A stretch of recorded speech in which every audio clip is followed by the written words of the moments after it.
The Lord be with you. And with your spirit. A reading from the Holy Gospel according to John. Glory to you, O Lord.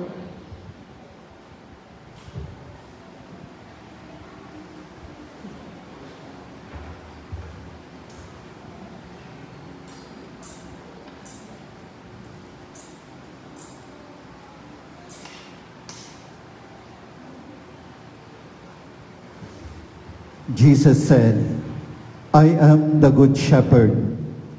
A good shepherd lays down his life for the sheep. A hired man who is not a shepherd and whose sheep are not his own sees a wolf coming and leaves the sheep and runs away. And the wolf catches and scatters them. This is because he works for pay and has no concern for the sheep. I am the good shepherd, and I know mine, and mine know me.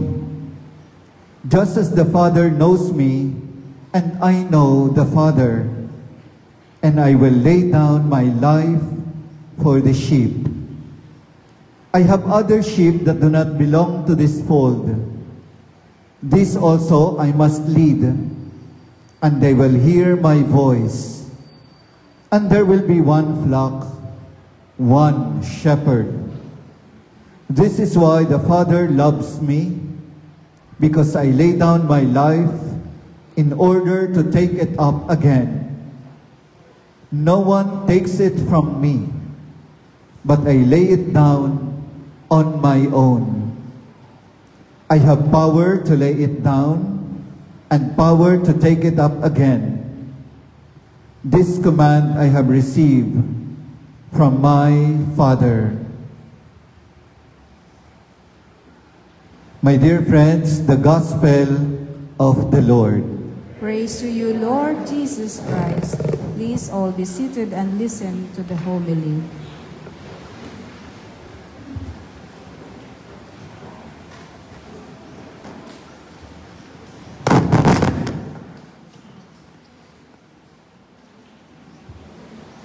Isang magandang hapon po sa inyong lahat. Mainit po ba? Inaantok? Palakpakan natin ang pong Jesus Nazareno.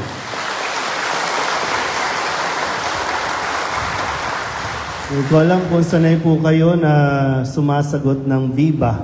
Sabihin nyo nga po, Viva! Kapag sinasabing, Viva po ang Jesus Nazareno, ang sasagot nyo naman, isisigaw ninyo, Viva. Okay po? Viva po ang Jesus Nazareno! Viva! Ayan, mamaya, mas malakas pa, ha? Nagwa-warm up lang po at medyo kinakabahan. First time ko po dito sa inyong bayan, dito sa inyong parokya. At salamat po sa pag-imbita na maging kabahagi po ng pagdalaw ng imahe ng poong Jesus Nazareno. Mula Quiapo, naglakbay, tinawid ang dagat, tinawid ang mga kabundukan para lamang po pumarito at maghatid ng mensahe na kailangan po ng bawat isa sa atin. Ako po pala si Father Douglas at kagaya po ng karamihan, ay isa din po sa mga tinawag ng poong Jesus Nazareno sa kung anumang kadahilanan na nais niya. Sabihin nyo nga po sa katabi ninyo, tinatawag ka ng Nazareno. Hindi ko alam kung aksidente na nandito ka, nahila ka lang ba, o kung anumang dahilan. Pero malinaw ay tinatawag tayo ng poong Jesus Nazareno. Ngayon, hanggang bukas, andito siya, maglalakbay ulit, pupunta naman ng ibang lugar para tumawag at maghatid ng kanyang mensahe. So, gaya po ng nasabi ko, katulad po ninyo, isa po ako sa dati, no? Ayoko pong pupunta ng Quiapo. Kasi kapag nakikita ko yung prosesyon, no, ang gulo-gulo, parang ang dami-daming tao, siyempre sa seminary, iba yung aking natutunan sa kung paano yung mga debosyon. Medyo kakaiba ang debosyon sa poong Nazareno. No? Kaya nung ako po ay maging pari, never ko pong naisip o pumasok sa isipan ko na mapupunta ako sa Quiapo. Tapos, isang araw, after 2 years po, no, na maging pari doon sa una kong assignment, doon sa Makati, doon sa pinagtatalunan lugar ng Taguig at Makati, no, o ng Pateros at ng Makati, ay biglang sabi, Father, lipat ka sa Quiapo. Okay. Tulala na po. No? At hindi na ako nakatulog kasi naman, pwede naman tumawag ng umaga, bakit kailangan alauna ng madaling araw tatawag? So, hindi na po ako nakatulog. No? At pagdating sa Quiapo, yun na, yung kumbaga yung hindi ko ano bang tawag dyan? No? Yung ayaw kong gawin, no? Yun pala yung magiging assignment ko. Yung sinasabi ko, ang gulo-gulo naman yan, pwes diyan ka sa gitna. Kaya na-assign po ako sa Quiapo ng 7 years. Nasa 7 years, doon ko po talagang, hindi pa po ako deboto. Na, tandaan po rin ninyo, hindi lahat ng pari ay deboto ng Nazareno. May kanya-kanya din yung pari, may mga kanya-kanyang debosyon. Yung iba, Santo Niño, yung iba sa Santo, yung iba sa Mahal na Birhen. So, hindi po lahat. Kaya, wag din tayong magugulat o magtatampo kapag may pari na hindi masyadong nag-entertain ng mga deboto o ng debosyon sa Nazareno. Baka hindi pa kasi siya tinatawag sa ganoong pamamaraan. Malinaw po ba? Uy. Sumagot kayo, kinakabahan na nga ako eh. So, yan po, no? So, sa 7 years na pamamalagi ko po sa simbahan ng Quiapo, doon ko rin naman po na nakamulatan, ano ba itong mga ihos na ito? Ano ba itong mga balangay na ito? Ano ba itong mga grupong ito? No? Na bakit nag-uunahan? Bakit nagbabalyahan? Bakit nagtutulakan at talagang milyon-milyon, no? Lalo na kapag pista ng Nazareno, pag Biyernes, na parang sinasabi ko, ano ba, ayaw nyo bang magsiuwi? Kasi parang ayaw maubos ng tao sa Quiapo. So, pag hindi naubos ang tao sa Quiapo, hindi rin kami napapahinga. So, tuloy-tuloy lang. Pero sadya pong, ang poong Nazareno, hindi po tumitigil at hindi yan napapagod. Maglalakbay at maglalakbay yan. Tinutuloy niya ang kanyang misyon. Kaya yung tanong ko noon, bakit ba, katulad ng tanong na marami, bakit ang daming pumupunta sa Quiapo? Yung simbahan ng Quiapo, bago pa nag-COVID, 24/7, bukas yan. At marami sa mga narinig kong kwento, napadaan lang din sa simbahan ng Quiapo. Mga taong nawawalan na ng pag-asa, mga taong wala nang makapitan eh. Mga taong napadpad lang kasi wala nang mapuntahan. Yung iba nga doon na natutulog. Pero sadyang ganon ang paraan ng Diyos na tumawag sa mga tao. Kaya yung aking pong pagninilay sa pamamalagi ko sa Quiapo ay nais ko ring ibahagi sa inyo. Tingnan nyo nga po muna ang imahe ng Nazareno. Titigan nyo po mabuti kung ayaw nyong bumabayan dyan. Pero kapag tinitingnan po natin yung imahe ng Nazareno, no, dalawang bagay po yung pumasok sa isip ko. At mahalaga po ito, ha? Ang imahe ng Nazareno para sa iba ay imahe ng paghihirap. Kaya nga sinasabi, bakit gustong-gusto nyo yan? No? Bakit, pasan-pasan ng krus, sugatan, tinusok pa ng korona sa noo. So, pero bakit ang daming lumalapit? Ang daming naa-attract. Una, sa akin pong pagninilay, ang imahe ng Nazareno ay hindi po imahe ng pagbagsak. Bagamat nakaluhod yan, pero yan po ay imahe ng pag-asa. Sabihin nyo nga po sa katabi ninyo, may pag-asa ka pa. Imahin po yan na kahit gaano kabigat ang iyong pinapasan, ang iyong dinadala, kaya mo yan. Babangon at babangon ka rin. Kaya nga nagbibigay ng lakas ng loob. Yung bang pag sinulyapan mo, yung mismong imahe ng Nazareno ang mangungusap sa iyo na, kaya mo yan. Sabihin nyo nga sa katabi ninyo, kaya mo yan.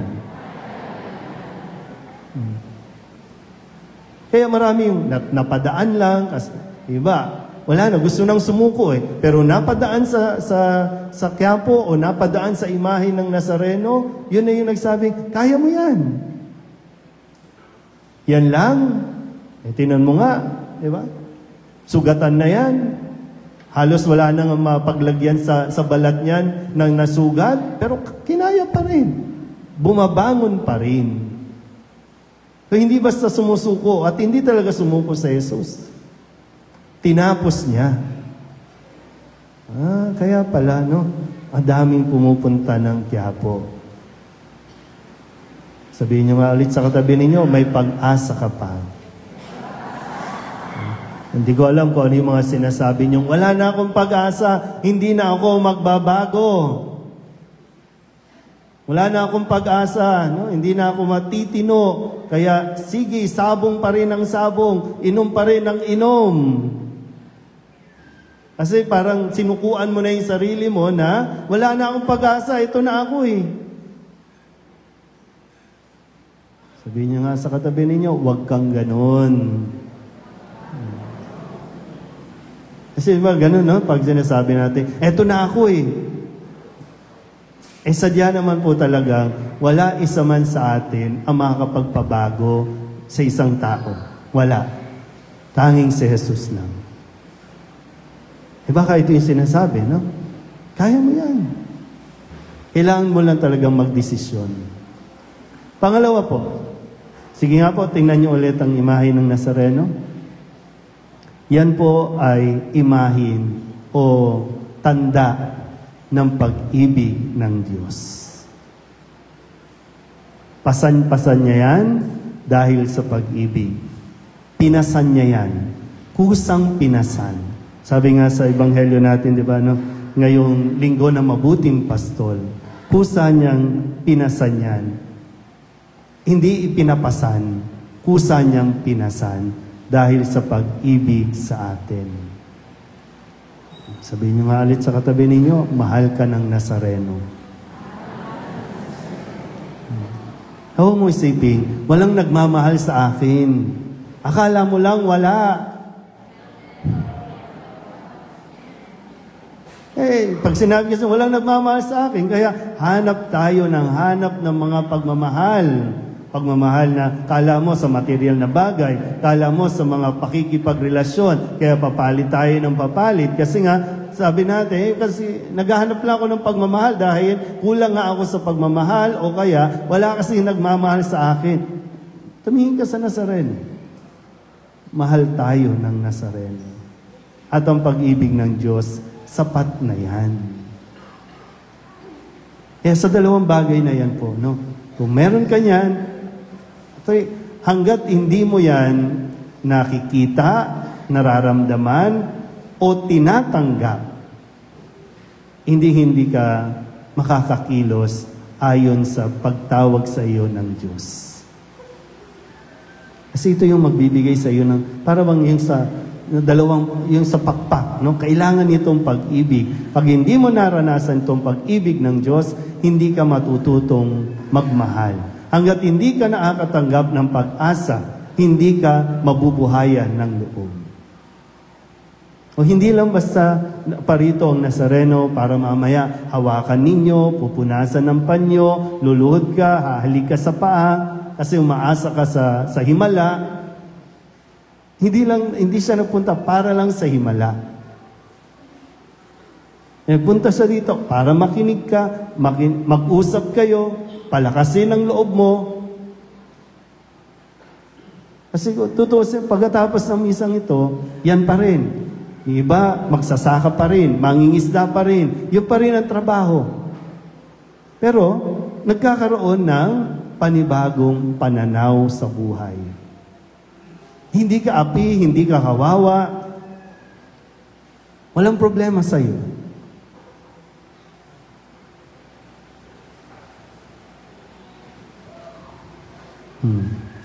Ano na? Sabihin niyo nga ulit sa katabi ninyo, kalma ka lang.